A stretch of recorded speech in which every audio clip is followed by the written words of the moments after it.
लढलं पाहिजे आणि लढण्याची भूमिका आम्ही घेऊन भारतरत्न डॉक्टर बाबासाहेब आंबेडकर सांस्कृतिक स्मारक समिती पुणे या बॅनर खाली आम्ही येत्या 30 तारखेला भारतरत्न डॉक्टर बाबासाहेब आंबेडकर उद्यान पुतळा या ठिकाणी सकाळी 11 वाजल्यापासून या जागेचं राज्य सरकार लेखी हस्तांतरण करत नाही.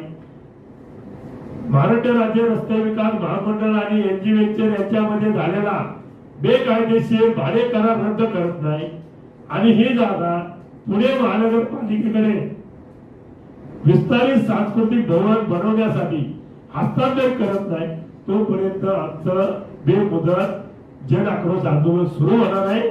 त्याच्यासाठी मी स्वतः रिपब्लिकन जनशक्ती पक्षाचा प्रदेशाध्यक्ष शैलेंद्र मोरे यामध्ये सहभागी आहे.